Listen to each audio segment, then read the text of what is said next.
मैं तुमसे एक बात कहना चाहता हूँ। हमेशा याद रखना, जब भी खाली समय मिले, जब तुम्हें लगे कि तुम्हारे पास करने के लिए कुछ भी नहीं है और तुम खाली बैठे हो, तो उस समय कुछ मत करना। जो किताब तुम्हें पसंद हो वो किताब लेकर बैठ जाना और उसके पन्ने पढ़ना। तुम याद रखना, जब हम कोई चीज़ पढ़ते हैं, जब तुम उस किताब को पढ़ोगे तो तुम्हारा जो मन है वो कहीं भटकेगा नहीं और तुम्हें बहुत सुकून मिलेगा। अगर तुम्हें मेरी साईं सच्चरित्र ही पढ़ने का मन करता है तो तुम उस समय लेके बैठ जाना। कभी ये मत सोचना कि दिन है या रात है, सुबह है या शाम है, तुमने नहाया है या नहीं नहाया, तुमने पूजा की या नहीं की, कुछ भी मत सोचना।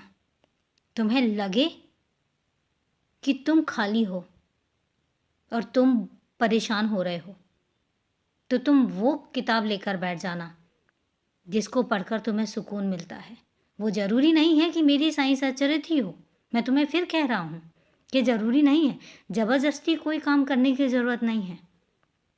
हाँ, लेकिन करना ज़रूर, और वो काम करना जिससे तुम्हें सुकून मिलता है।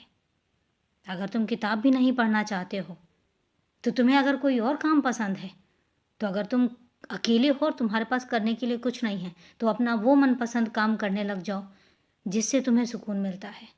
पर अपने आप को व्यस्त रखो, इतना व्यस्त रखो कि तुम्हारे पास कुछ भी सोचने का ही समय ना हो, क्योंकि सोचने से हमारा जो दिमाग है ना, ये बहुत उथल पुथल मचा देता है। मुझे पता है कि तुम्हारे दिमाग में बहुत उथल पुथल मस्ती है, क्योंकि तुम शांत बैठने वालों में से नहीं हो।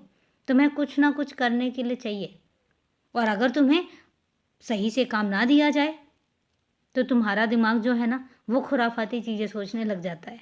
इसलिए तुमसे कहता हूँ कि जो काम तुम्हें बहुत ज़्यादा पसंद है, जब तुम खाली बैठे हो और तुम्हारे पास करने के लिए कुछ भी ना हो, तो अपना वो मनपसंद काम करने लग जाया करो। अब तुम्हें समझ आया कि मैं तुम्हारी कितनी परवाह करता हूँ। इसलिए तो तुम्हें बताता हूँ कि हमेशा तुम वो काम किया करो जिससे तुम्हें सुकून मिलता है, क्योंकि मुझे पता है जब तुम अंदर तक अपने सुकून को महसूस करोगे ना, तो तुम सबको खुश रख सकोगे, क्योंकि तुम चाहते भी तो यही हो ना। और बाकी अपने बाबा पर छोड़ दो, तुम्हारा बाबा है ना, सब देख लेगा। तुम तो बस बेफिक्र रहो। मुझे पता है तुम्हारी परेशानी क्या है और मुझे उसका हल भी पता है, और उसी हल के लिए मैं भी लगा हुआ हूँ। तो इसलिए तुम बेफिक्र रहो, खुश रहो, सदा खुश रहो, और तुम्हारे बाबा का आशीर्वाद हमेशा तुम्हारे साथ है।